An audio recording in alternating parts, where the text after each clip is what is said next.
They told me to look for God in the thunder, but I found him in a garden where the air was softer than forgiveness, and every leaf remembered a different sorrow that had learned how to sing. I came carrying a map made of explanations and left with dirt beneath my nails, because mercy is not a theory, it is soil. In this place, broken things do not hide. They glisten. Every wound is a seed, and every seed is a promise that death will not have the last word. There is a gate here that has no lock. You do not push it open. You unclench your heart, and it swings. I brought my fractures like contraband, ashamed of the sound they made when I moved. The gardener only smiled and pointed to a bed of lilies that had once been knives. I did not hear a sermon. I heard watering. I did not see a crown. I saw hands, earth-stained and radiant. And somewhere between the breath I feared and the breath I finally allowed, I understood. This is where the broken become whole, not by pretending they were never broken, but by being planted into a love that knows how to grow wholeness from shatter. Mercy is not indulgence. It is not the soft shrug of a reluctant judge or a discount on justice. Mercy is the fierce tenderness of a God who refuses to let our failures write our names. It is the river that runs beneath history, carrying away the debris of our attempts to be our own salvation. In the garden, mercy has a scent. It smells like first rain on dust, like bread in an oven you had given up on, like the breath of someone who stayed through the night and did not leave when you confessed the thing you promised to never confess. I used to think mercy was for emergencies only. Break glass when you sin. But it is the atmosphere of the kingdom. It is not a last resort. It is the first language. The gardener speaks it without syllables. You know you are hearing it when shame loosens its fist, when your story stops being a courtroom and becomes a kitchen. In the garden, I learned to name mercy not as an exception to holiness, but as its taste. Holiness without mercy is porcelain, impressive, uninhabitable, and always afraid of being chipped. Holiness with mercy is a table, scarred, steady, and always adding one more place. Here, justice does not vanish, it blossoms.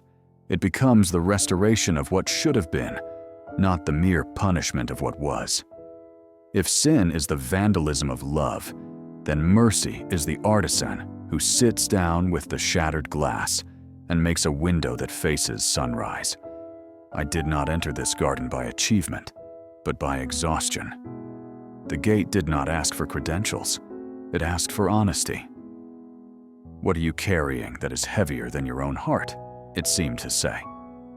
I named the usual cargo, the clever disguises of pride, the catalog of grudges I kept like trophies, the performance of goodness that looked convincing from a distance and brittle up close. I also named the softer weights, quiet envies that made me small, grief I had wrapped in productivity, fear dressed up as prudence. The gate listened, then it swung. Inside, the paths did not run straight like arguments. They curved like conversations.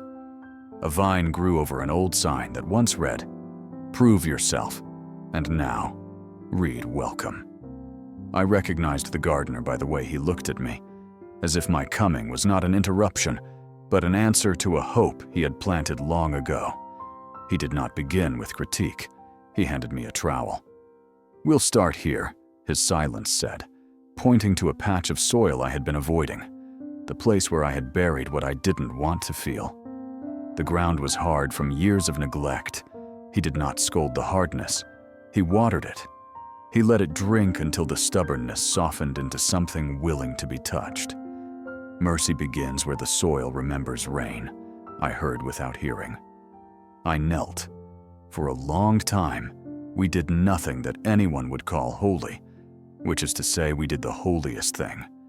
We paid attention, the way the dirt broke beneath pressure, the way a root curved toward light it could not see, the way my breath slowed when I stopped presenting and started belonging.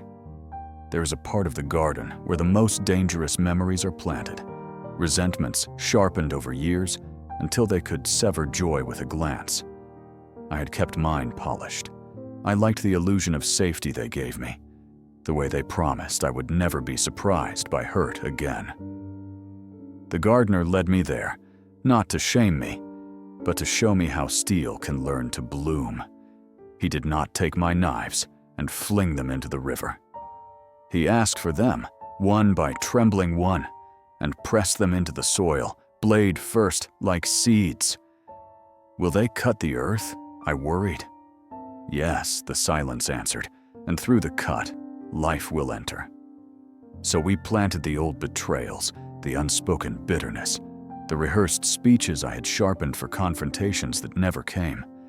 We planted the night I had not forgiven myself for, the afternoon when I laughed at someone else's pain to feel taller, the morning I lied because truth seemed too expensive.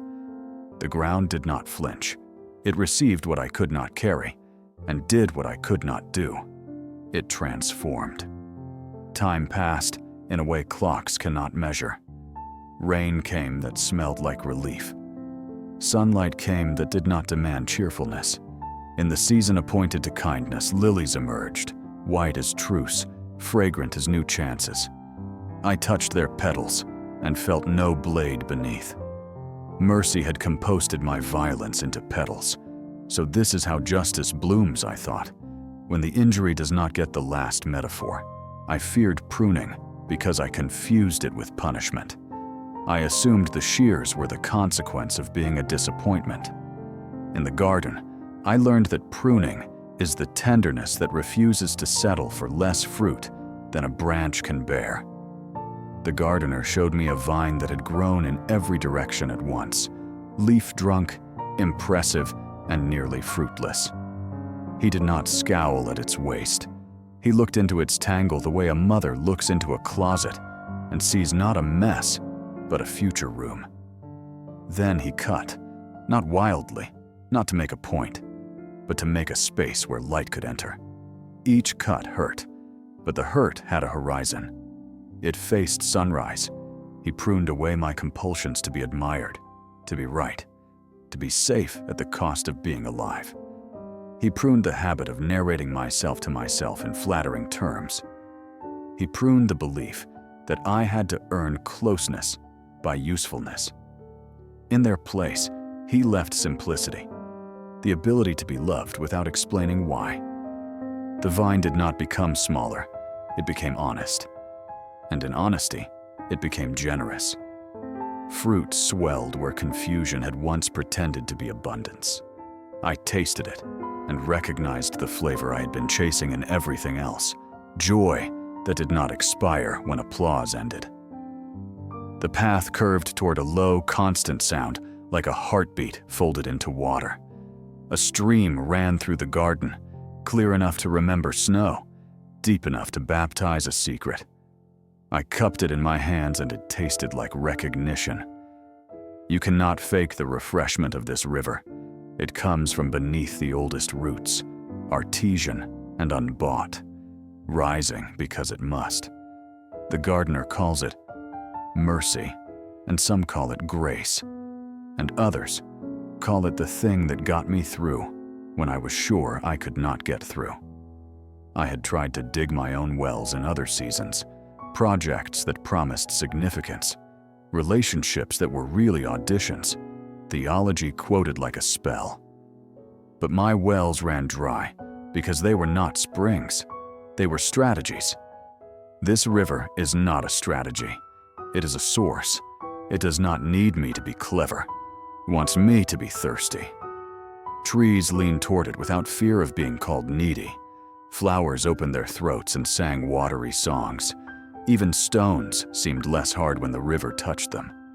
I washed my hands of the dust that had called itself identity and found skin beneath the grit.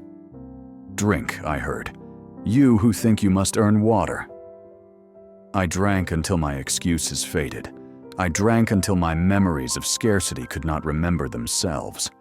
I drank until what I had planned to say about God felt less true than the God who tasted like this water. There was a field where good growth and stubborn weeds rose together, twins in the early light. I wanted to rip the weeds up by the root, to purify the view, to photograph a righteousness without complication. The gardener put his hand over mine. "If you pull now," his silence said, "you'll tear up what you came to save." So we waited. The sun pronounced a patient verdict. Time taught me to tell the difference not by fury, but by fruit. Some things that look holy at dawn have a bitterness by noon. Some things that look tangled at dawn turn sweet by harvest. I learned to bless what is not finished. I learned to stop calling the early mess a failure. Mercy refuses the tyranny of instant verdicts. It gives the wheat its chance to show itself. It gives the weeds their chance to confess themselves. In the meantime, I grew less frantic. I could live inside a story without skipping to the end in panic. It turns out love is an excellent field hand. It knows how to work all day without needing the field to be perfect by lunch. At the far border, a table waited under a tree that had learned patience from wind. The table was set for more people than I had brought.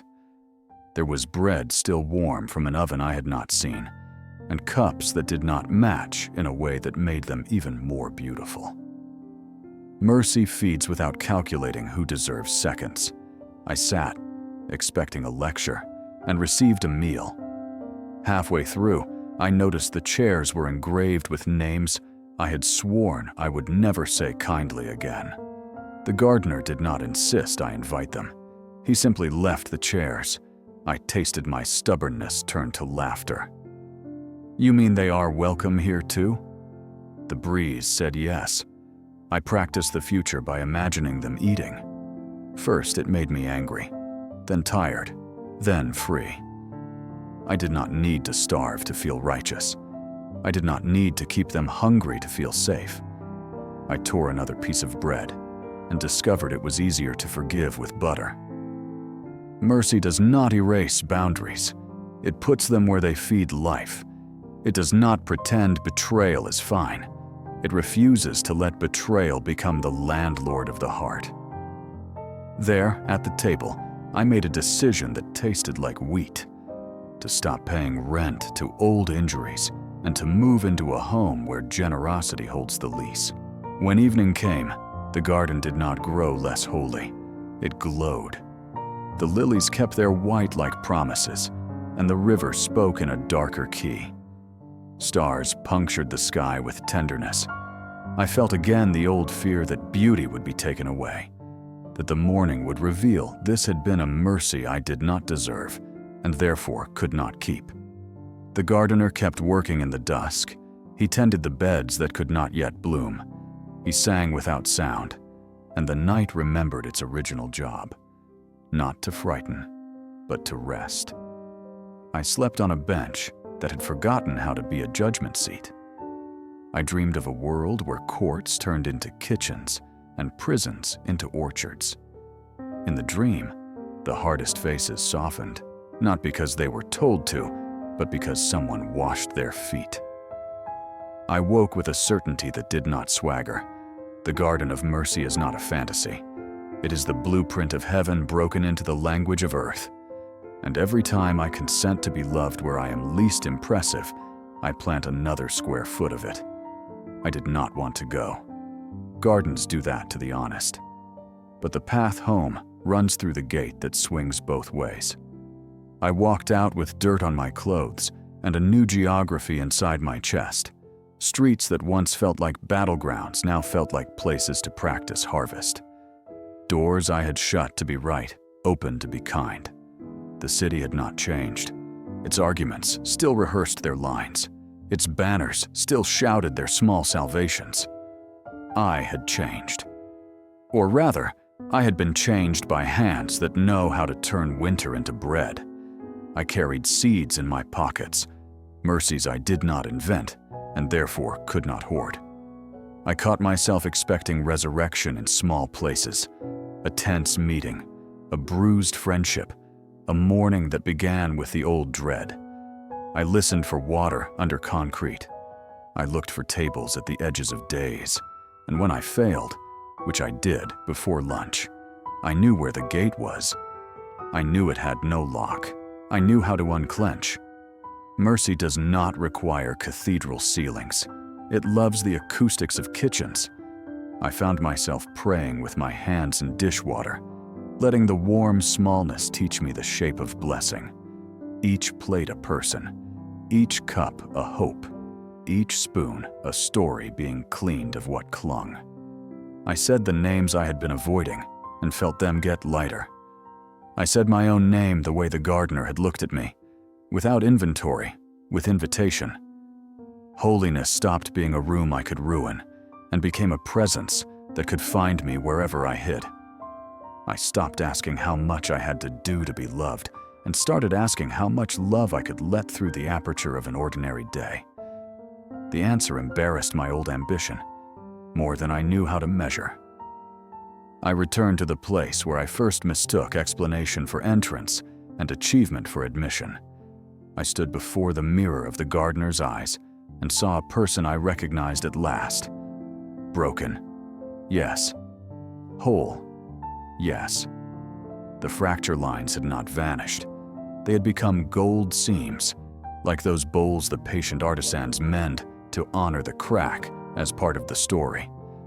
Mercy does not erase the past. It transfigures it until the past does not know how to call itself a curse. I thought holiness was immunity. Now I know it is permeability, letting God move through what I am, not what I pretend to be. The world will still be what it is. Loud, hurried, convinced that power is the only way to grow. But I have eaten from a different table and planted a different seed. When I forget, the gate is there. When I remember, the gate is also there. And in both cases, the gardener is waiting with earth on his hands and a smile that sounds like water. This is the garden of mercy. We do not graduate from it. We belong to it.